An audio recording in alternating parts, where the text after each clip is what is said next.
Welcome to Beaufort Polo Club for the Williams de Burgh Test match. England versus New Zealand. The stage is set, and with England having the edge over their Kiwi rivals and beating them in last year's international, the New Zealand boys were definitely up for revenge. Sit back, take your seats. Welcome to Polo Masters.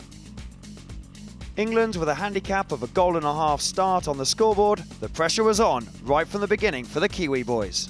We're looking for a bit of revenge, obviously, after last year's defeat in the Cartier. We're looking to do well.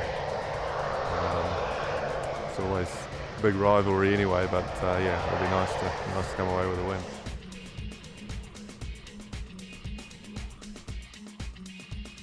I've got a tough job today because Henry always plays fantastic in these games, Henry Brett, and to start with today, he's the guy I've got to go to and encourage to release the ball, and I think that's going to be a big job for me. Yeah. England have got a few over us in the last few years, so there's always pressure, but we're very keen to go out, and I did get the call up and just happy to be part of it.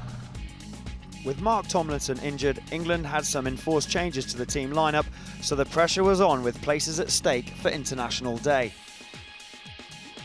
Well, we played these guys last year in the Cartier, so we sort of know them. There's been a change to their team, and there's a change to ours. But I think it's going to be another sort of close game. So hopefully by half time, we'll be up. If not, we're going to have to change our tactics. Because it's four-man polo, so we're all as good as each other. So there's no main tactics, just to put pressure on them, and hopefully they make mistakes and we can capitalise. It's up to Malcolm today. Big game for Malcolm. He puts his marker down for the Cartier. If it doesn't work quite as well as we hoped, we may have to look at something else. So it is very, very important.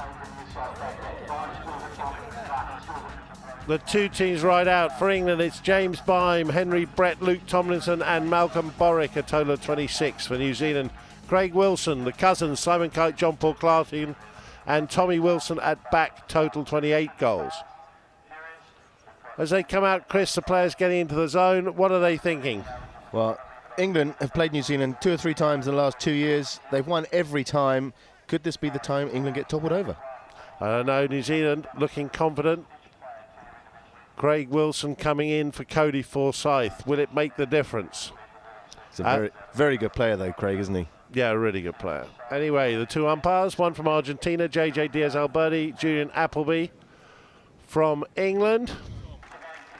And the crowd expectant. Spot hit to England. Malcolm Borwick doesn't quite get hold of all that. Will it be met by New Zealand? Yes, it is, in the shape of Tommy Wilson bringing it across field. Ball bounces a bit. Borwick waits. Checks up.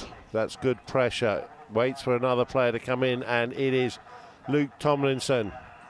Picks up the line and picks up the foul. No, you're right, John. That's a good recovery there from Malcolm. He does well to block Tommy Wilson. He doesn't get the shot he wants. Craig thought he had a bit of it. Wasn't quick enough. Luke Tomlinson galloping, steaming down this line. Super fast grey horse, picking up the foul. Okay, here come England. Borwick, that's a far better drive. Down, and again, Tomlinson and the grey. Gets ahead of Clarkin. He must have been a fair distance ahead. Not to be hooked by John Paul. John Paul watches the ball out over the back line, and it's a knock into New Zealand. So early pressure from England here. The New Zealanders, most of them play here. Craig Wilson on a few lent horses. I think they're going to take a little while to play themselves in. What's this, John? Look, John Paul Clarkin doesn't really let Luke have a shot here. Or is that John Paul's line? No, it's John Paul's line all the way. He picked it up and watched it out. Scabbed it off to the right, didn't he? Yeah. Simon getting injured that last half of the third chukker, and James coming on took him half a chukker to get everything, and then we just wanted to just let rip. And I think if we'd got that goal with a minute and a half to go and a half a goal difference, I think we could have stolen the match. Well, it wasn't to be, and Luke Tomlinson collects the trophy for England. A solid performance from the Brits, but plenty of work to do before the Coronation Cup versus Chile.